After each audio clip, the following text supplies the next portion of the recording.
보살도의 효시 구천현녀.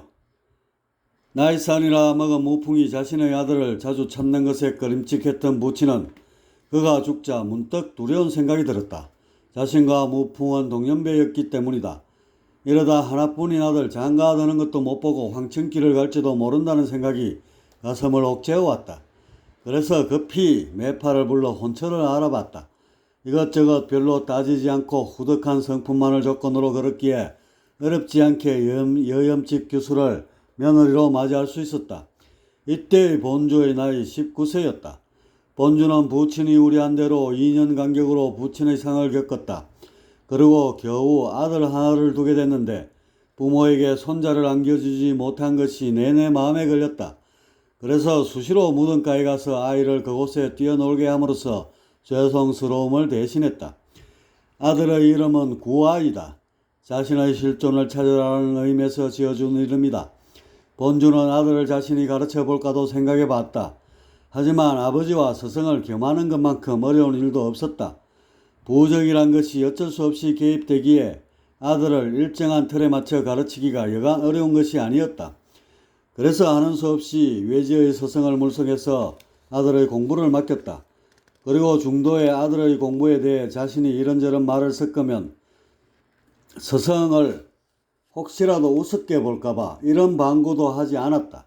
그게 아들 구아의 인성을 바로 키울 수 있는 길이라 여겼다. 이렇게 스승을 모시고 도학을 익히며 무럭무럭 자라난 구아는 어느덧 20살의 건장한 청년이 되었고 배운 것이 도학인지라 마을 한편에 수당을 차리는 것으로 직업을 삼았다. 창고를 개조하여 고전역한 선방도 하나 마련했고 도학과 더불어 명상공부도 함께 가르쳤다. 그리고 구아가 22살 나던 해에는 장가를 들게 하였다. 때마침 퇴역하고 고향 땅을 밟은 어느 장군의 셋째 딸이 눈에 찼던 것이다. 그녀의 이름은 현녀이다. 그녀의 출중한 지혜와 용기를 한눈에 알아본 본주였지만 며느라기가 훗날 우주사에 큰 획을 긋는 서사적 인물로까지 부상하게 될 줄은 그 역시 짐작하지 못했다. 현녀는 자라온 환경이 그래서였는지 집안의 탈에 박혀 가사에만 전념하는 그렇고 그런 내조형 부인이 아니었다. 장인 되는 분이 장성이었던 탓에 어려서부터 늘 보고 배운 것이 호전적인 모습들이었고 이런 경험들이 차곡차곡 쌓여 그녀의 호탕한 성격의 밑거름이 되었다. 그녀는 불효를 보면 참지를 못하고 두 손 두 발 다 걷어붙이고 나섰다. 그래서 마을에 큰 소리로도 날라치면 그 속엔 늘 현녀가 끼어 있었다. 약자의 편에 서서 강단 있게 논리를 피력했고 그러면서도 타협과 양보를 적절히 끌어내 문제를 원만히 매듭짓곤 했다. 이런 그녀를 보는 구아는 오지랖 넓은 부인이라며 혀를 끌끌 찼지만 하루 이틀 묵은 성품이 아닌지라 어찌 막을 도리도 없었다. 그래서 마을 사람들은 송사라도 생기면 관청에 정식으로 접수하기 전에 먼저 현녀를 찾아와서 중재를 의뢰했다. 이해가 엇갈린 두 당사자가 각자 입장을 주저주저 널어놓으면 현녀가 양쪽의 입장을 정리해서 답을 내렸고 웬만해서 군말 없이 결정을 잘 따르는 그네들이었다. 그래서 그들 사이엔 현녀라는 이름 대신 판녀라는 별명이 더 많이 불렸다. 이런 마당발 현녀에겐 든든한 우군이 있었다. 바로 시아버지인 본주였다.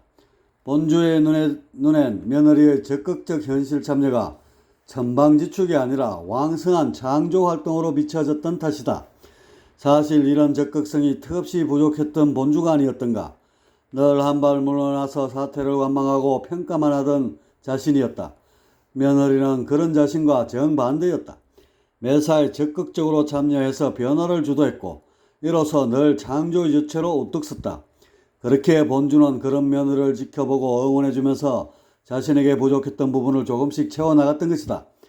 그러던 어느 날 현녀는 뜬금없이 장사를 한답시고 집안에 모아놓은 돈을 전부 가져가 버렸다. 하지만 시아버지 본주와 남편 구아는 그런 그녀의 돌발적 행동에 조금의 토도 달지 않았다. 본주는 그녀에게 무슨 사정이 있겠거니 생각했고 구아는 아예 그녀에게 두 손 두 발 다 들었기에 고개만 절레절레 흔들 뿐이었다. 현녀는 여장부답게 장사에도 수완이 좋아서 매번 많은 이익을 내며 재산을 계속해서 불려나갔다. 남편 구하는 원금을 말아먹지 않아 다행이라 생각하면서도 아내가 갑자기 웬 돈 욕심을 그리도 부리는지 의아했다. 얼마 뒤 서당일 인사차 찾아온 노부부의 얘기를 듣고서야 그 이유를 알 수 있었다. 마을 곳곳에 가난한 농민이나 상인들을 대상으로 고리대금을 하는 자들이 있었는데 그 폐해가 생각보다 컸다는 것이다.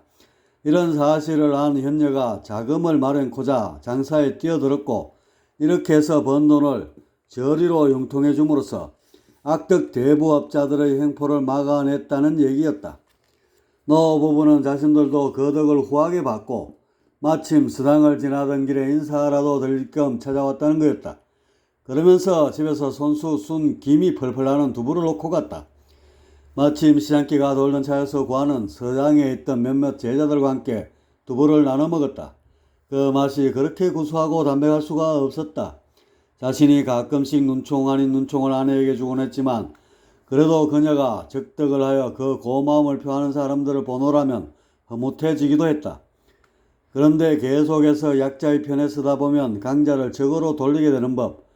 고리대부업으로 돈을 걷어모으던 시장을 건달패들에겐 현녀가 여간 눈엣 가시 같은 존재가 아닐 수 없었다. 이들이 현녀의 뒷조사를 해보니 별로 내세울 것도 없는 빈 깡통이었다. 농장을 운영하는 시아버지 본주와 서당에서 풍월이나 읊어대는 서방이 전부였고 그녀의 뒷배를 봐주는 고위관리나 자신들 같은 어깨패들은 그림자조차 없었다. 그래서 한 번은 그녀가 마을길을 걷고 있을 때 패거리를 끌고 가 위협을 준 일도 있었다. 하지만 그런 위협 따위에 눈썹이라도 꿈쩍할 현녀가 아니었다. 그러자 수위를 높여야 한다고 판단한 건달패들이 며칠 뒤 작정을 하고 현녀를 잡아가둔 일이 발생했다. 하지만 몇 시간이 되지 않아 지역의 건달패는 모조리 잡혀 군위로 차출되고 말았다. 그들 중엔 나이가 이미 만줄을 바라보는 반백의 사내도 있었고 이미 군복무를 마친 자도 있었지만 예외는 없었다. 현녀의 부친이 아무리 퇴역장성일이지만 그 정도쯤은 철회할 힘이 남아있었던 거였다. 악덕고리 대부업자들이 소탕되자 현녀는 이참에 마을 구제 공고를 설립했다. 그녀답게 비자금도 톡톡히 챙겨놨다가 낮은 이자임에도 버거워하는 사람들을 엄밀히 만나 쥐도 새도 모르게 이자나 빚의 일부를 탕감해 주었다. 어쩌다 소장료를 지불하지 못해 가족 중 누군가가 타지로 팔려가는 경우엔 그들 가족들 몰래 현녀가 차액을 대신 갚아주기도 했다. 현녀는 선행을 드러낼 때와 감출 때를 잘 알고 있었다. 선행을 드러내어 사회의 풍토를 아름답게 조성하는 것도 중요하지만 경우에 따라서는 남모르는 선행을 통해 이웃의 자존심을 세워주고 그럼으로써 적덕의 근간을 세우는 일도 필요했다. 그런 현녀의 구제 활동은 한 해 두 해가 지나면서 동조하는 사람들이 늘어났고 이들과 함께 나눔회라는 조직까지 꾸리게 되었다. 이들의 활동 무대는 점점 커져갔고 몇 년 뒤에는 10여 고을까지 두루 미치게 됐다. 이대로 커져가다가 나라 전체 아니 해외로까지 진출하지 못하리란 법도 없었다. 하늘까지 집어삼킬 것만 같은 현녀의 배포를 보면 그리 못할 것도 없었다. 그러던 어느 해 나라에 불운이 찾아왔다. 수년 동안 험한 말이 오가던 이웃나라와 기어코 전쟁이 터진 것이다. 이건 영토 문제도 아니고 경제적 이해가 엇갈린 문제도 아니었다. 정말 꼴사납게도 종교 마찰에 의한 전쟁이었다. 50여 년 전쯤에 이웃나라에 비옥천사를 숭배하는 비성교가 들어왔는데 순식간에 퍼져 그 나라의 국교로 자리잡게 되었다. 종교는 대개 암세포와도 같아 한자리에 만족하지 않는다. 그건 애초에 종교가 생겨날 때부터 그렇게 설계됐던 탓이다. 종교는 세상을 맹독에 감염된 중환자촌으로 보고 유일한 해독제로 신앙을 꼽는다. 해독제를 든 신도들은 그것을 쓰지 않고 간직만 할 수 없는 구조가 된다. 그건 병들어 죽어가는 사람들을 외면한 간접살인이 되기 때문이다. 따라서 행성의 모든 인구가 한 명도 빠짐없이 신도가 될 때까지 그들의 전도 활동은 멈출 수가 없는 것이다. 그래서 현녀의 눈에 비친 종교는 독버섯 그 이상도 이하도 아니었다. 인간의 삶을 윤택하고 행복하기 위해서는 다양한 문화와 사상, 이념들이 공존해야 한다. 그런 토대 하에서 인간들은 영양분을 골고루 섭취하며 무럭무럭 자라날 수 있다. 그럴진데 종교는 오직 자신들이 제조한 해독제만을 섭취하라고 주장한다. 주장에서 그치지 않고 끊임없이 강요하고 설득하고 세뇌한다. 수천 수만 년 동안 인류가 이룩한 다양한 문화와 사상들을 한 가지 색깔로 도배하는 것이다. 이렇게 함으로써 프로그램된 기계처럼 똑같은 생각을 지니고 길들여진 앵무새처럼 똑같은 말만 뱉는 사람들을 만들려 한다. 그들은 그런 사람들을 성령이 깃든 선택받은 자들이라 축켜 세우지만 현녀가 보기엔 영혼을 잃어버린 문해야 딱 그거였다. 현녀는 그런 이웃나라의 비선교가 자국을 기웃거릴 때부터 혐오감이 밀려왔었다. 다행히 나라에선 엄하게 비선교의 전도를 금했다. 이곳에선 수천 년이나 뿌리 깊은 고유신앙이 문화의 형태로 자리잡고 있었던 탓이다. 무속의 신선사상이 결합되어 이루어진 일종의 신도 문화였다. 그것을 지키려는 만소국 국왕을 위시한 조정 신료들의 정책과 민간의 자율에 맡길 것을 요구하는 이웃나라의 요구가 마찰을 일으키다가 끝내 전쟁까지 치닫게 된 것이었다. 그런데 종교적 신념으로 철저히 무장돼서 그런지 적군의 기세는 생각보다 강했다.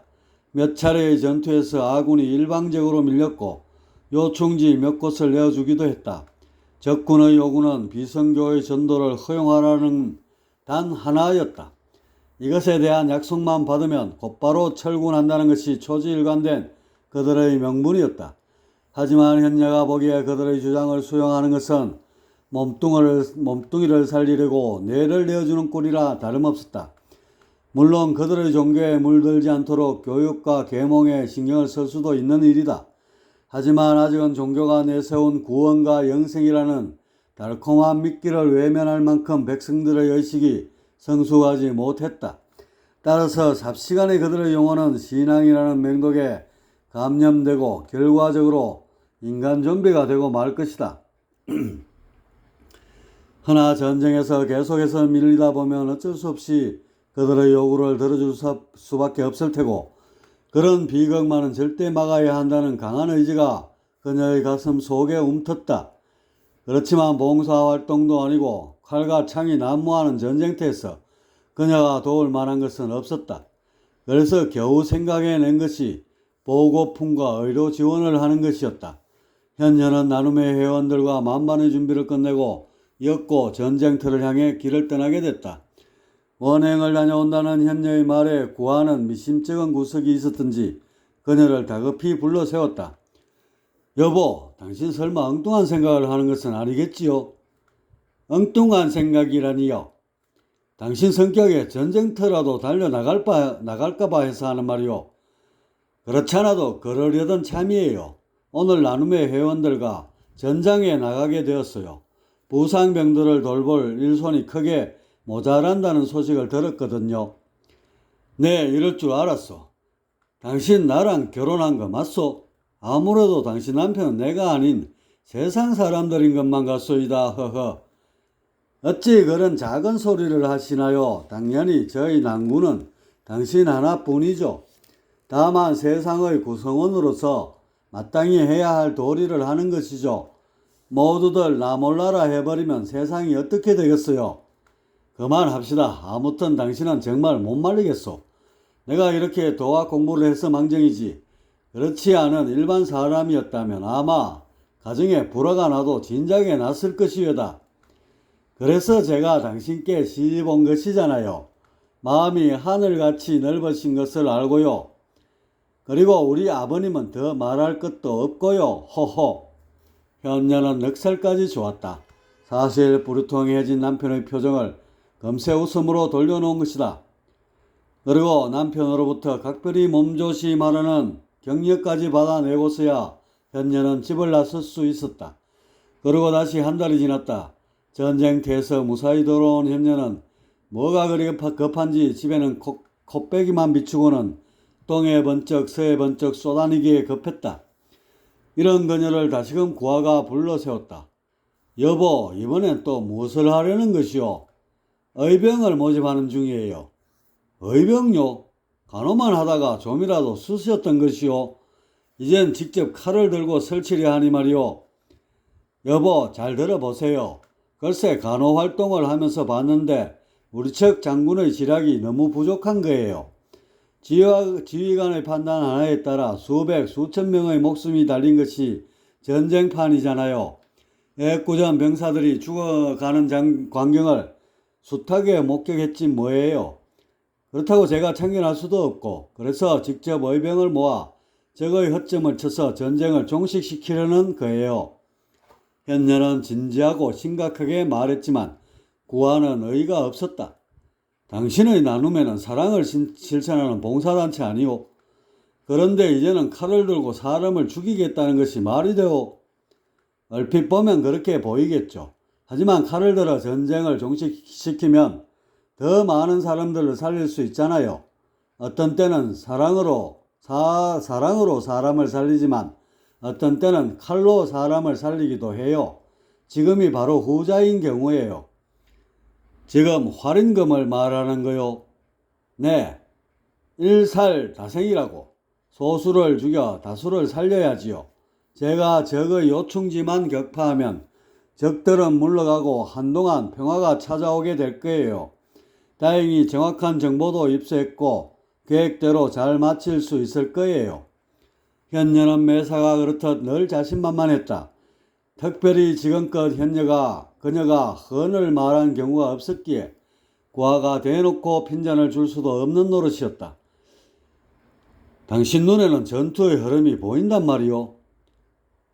보이지 않는데 어떻게 무모하게 움직이나요? 그러니 서방님은 걱정 붙들어 매시고 하시던 도학에나 열중하시죠. 호호. 구하는 할 말을 잃고 말았다. 만약 아내가 사내로 태어났다면 세상을 발칵 뒤집어 놨어도 몇 번은 그랬을 거라는 생각마저 들었다. 구하는 일담한 책을 펼치는 것으로 그녀의 갈 길에 제동을 걸지 않겠다는 뜻을 전했다. 현녀는 서방님밖에 없다며 신랑 자랑을 면전에다 대고 실컷 늘어놓고는 손까지 흔들면서 방을 나섰다. 그날 저녁 구하는 부친은 본주를 뵙고 자신의 고민을 털어놓았다. 도학자로서 채통을 지키며 늘 웃는 낯으로 아내를 대했지만 날이 갈수록 심해지는 그녀의 오지랖을 주체할 수 없었던 거였다. 넓은 아량으로 이해해 주려는 노력은 했지만 가끔은 스트레스가 이만저만한 게 아니었다. 아버지, 요즘은 일성표의 성적이 썩 좋지를 않습니다. 아무래도 문제가 좀 있는 것 같아요. 일성표란 구하가 어렸을 적부터 하루의 일과를 체크하고 반성하라는 뜻에서 본주가 만들어준 것이다. 그 내용을 보면 대략 다음과 같다.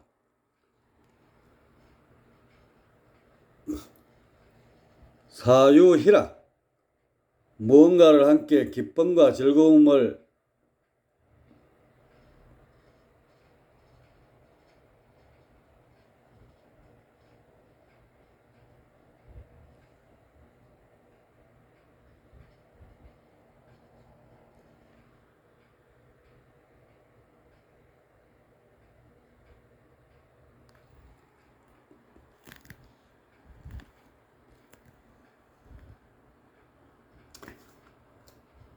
사유희락. 무언가를 함께 기쁨과 즐거움이 있었는가? 성찰 심유. 때때로 자신의 마음이 흘러가는 바를 살폈는가? 다청 소원. 남의 얘기를 많이 들어주고 말은 적게 했는가? 평주 개분. 평정심을 유지하여 솟아나는 화를 잘 다스렸는가? 위객 관화. 관객이 되어 영화를 보듯 하루를 보냈는가? 아범아, 점수가 시원찮게 나온 것이냐? 낙제점은 아닌데 예전만큼 만족스럽지가 않았어요. 특히 평주 재분에서 자주 걸리는 것 같습니다. 허허, 아범이 며느라기 문제로 평정심이 다소 흔들렸나 보구나. 예, 아버지, 자꾸 저도 모르게 부인의 일거수일투족을 제어하려고 하게 되지 뭐예요. 때때로 안 되면 화도 조금은 나고요. 그러니 영화를 보듯 객관으로 바라보다가도 저도 모르게 불쑥불쑥 주인공이 돼버리고요. 며느라기가 너에게 공부를 톡톡히 시켜주나 보구나. 허허.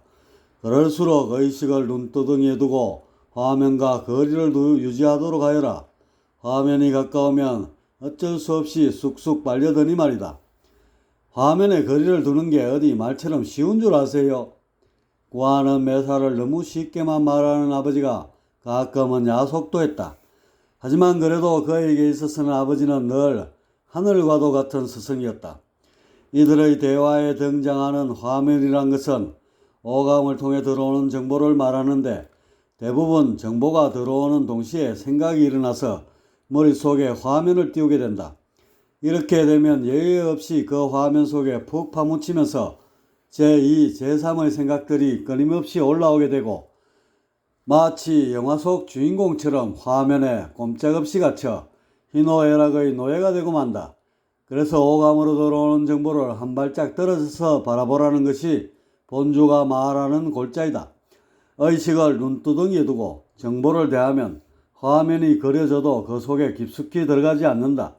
이렇게 되면 마치 객관이 되어 영화를 감상하듯 객관적 견지를 유지할 수 있으면 물론이고 온갖 감정의 도가니에서 자유로울 수 있다. 이런 상태가 더욱 깊어지면 마치 거울을 보듯 삼라만상을 있는 그대로 담을 수 있고 이쯤 되면 절대의 경지에 거의 도달했다 할 수 있다. 이처럼 오감이 일으키는 화면에서 한 발짝 떨어져 바라보는 것, 이것을 도학 용어로 윗바사나 혹은 심식광구라 하는데 아무리 강조해도 지나침이 없는 수행의 요체라 하겠다. 아범아, 하지만 어쩌겠느냐. 화면에 들어가면 온갖 문제에 뒤엉키게 되는 것을 말이다. 아버지, 그 창조구조 말씀 또 하시려는 거죠. 근데 그게 현실에 적용했을 때 결코 쉽지가 않아요. 제가 5살 때부터 그것을 화두로 삼아 실험해 왔는데도 점수가 늘 이렇잖아요.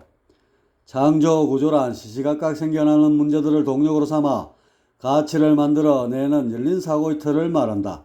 오감이 일으키는 화면에 발을 담그면 문제라는 것들이 죽을 때까지 꼬리를 물고 반복된다. 그래서 일평생 문제만 해결하다 세월을 다 보내게 된다. 허나 생각이 일으키는 화면에서 거리를 두고 바라보면 그곳에 아름지는 문제란 것들은 그저 변화를 촉발하는 동기나 힘이 된다. 따라서 문제 자체가 성립되지 않게 되고 그저 원력이라는 거대한 기계를 구성하는 제각각의 부품이 되고 만다.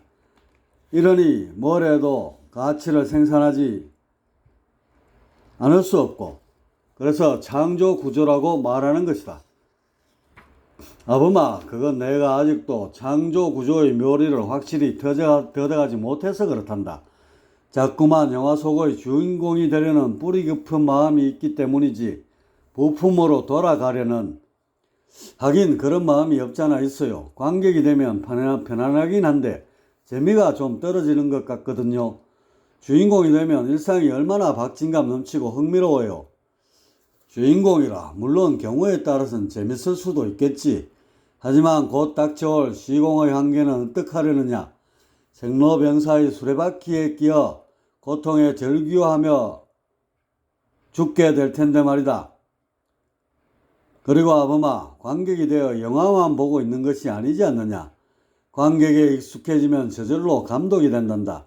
직접 영화에 관여하게 되는 것이지 영화의 한 부품인 주인공이 좋겠냐 아니면 부품을 조합하여 영화를 창조하는 감독이 좋겠냐. 그야 감독이지요. 그렇다면 우선 관객이 될 수 있도록 노력하여라. 당연히 노력을 하고 있지만 그게 사실 쉬운 일이. 구하는 머리를 걸적이며 난색을 표했다. 관객으로 하루하루 살아온 것이 벌써 반평생에 접어들고 있지 않은가. 되돌아보면 관객이 되어 일상을 보다가도 툭하면 화면, 즉 생각 속에 깊숙이 개입하여 주인공이 되어버리고 이런 들쭉날쭉한 상태의 반복이 여태껏 쭉 이어져 삶의 궤적을 이루었다. 아범아, 특별한 수행을 하지 않아도 일성표를 매일같이 실천해 나가다 보면 어느 정도는 이룰 수 있단다. 며느리와의 일도 영화를 보도 그렇게 하거라. 너에게 속한 여인으로 보지 말고 한 발 떨어져서 보면 나름 멋진 그림이 아니더냐. 허허. 아버지야. 한 치 건너 두 치지만 저는 당사자잖아요. 당사자니까 그림이 더 멋지고 실감나게 보일 수 있지 않느냐. 내 눈에 며느리의 일상이 재미와 감동이 솟아나는 나는 한편의 예술로만 보이는구나. 허허. 구하는 아버지의 말을 충분히 이해했다.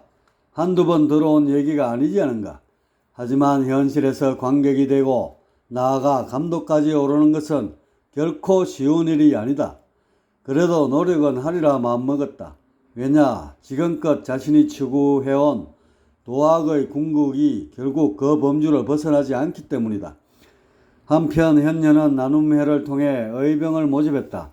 심지어 힘께나 선다는 어깨 패드를 비롯해 무기 좀 만져봤다는 용병까지 두루 접촉했고 입담 좋게도 그들을 설득하여 의병에 소속시키기까지 했다. 괜찮은 보수의 국가에 대한 충성심을 둘둘 말아 건네주자 그들이 별다른 고민 없이 넙죽받아 챙긴 것이다.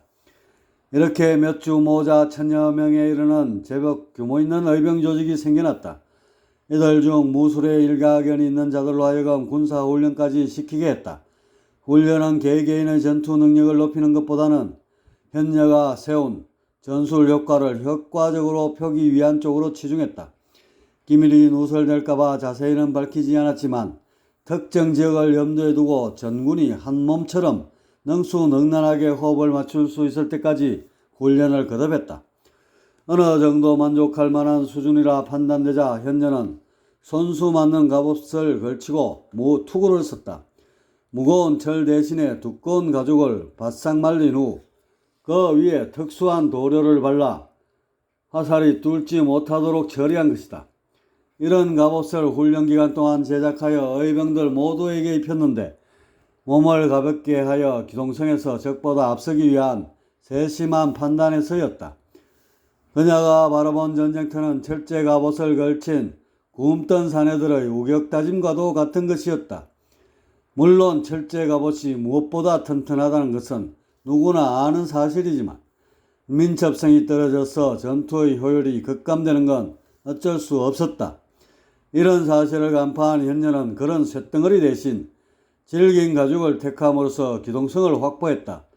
그런데 출정을 앞두고 나눔회에서 작은 소란이 발생했다. 의료봉사가 아닌 직접 무기를 드는 것에 대해 의견이 분분해진 것이다. 애초에 나눔회의 설립 취지는 순수한 사랑의 실천, 그 이상도 이하도 아니었다. 그런데 언제부터인가 분위기가 점점 과격해졌고 그러다 지금은 한 손엔 사랑, 다른 손엔 칼이라는 양면성을 띠게 되었다. 현녀의 전쟁 참여에 의해 나눔회의 근본 취지가 퇴색해 가고 있다는 주장이 나왔고 그 핵심에 소리라는 한 여인이 있었다. 그녀의 주장은 칼이 현재의 당면 문제를 해결해 줄지 모르지만 장기적으로 보면 또 다른 문제를 낳게 된다는 것이다. 칼은 근원적인 해법이 될 수 없고 오직 순전한 사랑만이 가능하다는 것이 그녀의 일관된 생각이었다. 하지만 현녀는 이런 무조건적인 자비행위, 자칫 현실의 특성을 간과할 수 있다는 의견을 피력했다. 지금 눈앞에 전쟁으로 죽어가는 백성들이 늘어가고 있는데 이것을 어떻게 하든 막아내는 것이 참된 자비행위라는 것이었다. 이렇게 이상과 현실에 뿌리를 둔 두 주장이 팽팽히 맞섰고 좀처럼 결론이 나지 않았다.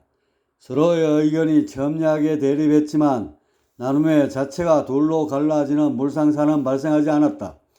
실천 방안에 대한 서로의 의견이 다를 뿐 사랑의 배품이라는 목표에 있어서는 이견이 없었기 때문이다. 결국 전쟁에 찬성하는 회원들은 칼을 들고 나가고 그렇지 않은 회원들은 기존처럼 보급품이나 치료약 등을 들고 나가자는 절충안이 가결되었다. 현녀의 의견에 맞서 무조건적인 자비행만 외치던 소리. 그녀는 먼 훗날 관음이라는 법명을 얻고 보살도를 완성하게 된다. 현녀의 출정이 선 뒤 석 달이라는 세월이 지났다. 이 무렵 본주가 살고 있는 마을에 반가운 소식이 날아들었다. 전쟁이 종식되었다는 전갈이었다. 대충 골자를 보면 저거 요충지가 아군에게 점령되면서 휴전이 성사되었다는 건데 그것을 이룬 이가 다름 아닌 현녀였다는 것이다. 현녀는 몇 개의 상단으로 위장을 하고 적진에 접근하여 병력의 10분의 1 정도를 잃으면서 단순히 적의 거점을 취하였고, 이로써 적의 보급로가 끊기게 되면서 전쟁의 기세가 한풀 꺾이게 됐다는 것이다. 견디다 못한 적군은 철군을 결행했고 일시나마 휴전이 성사될 수 있었다고 한다. 현녀는 곧장 왕궁으로 입성하여 큰 치하를 받고 개선장군이 되어 마을로 돌아왔다. 구국의 영웅이 된 현녀. 그녀가 가는 곳마다 칭송이 줄을 이었고 언제부터인가 사랑과 칼을 동시에 휘두르며 구천을 휘젓고 다니는 천하무적의 여신이라는 뜻에서 구천현녀라고 불리게 되었다.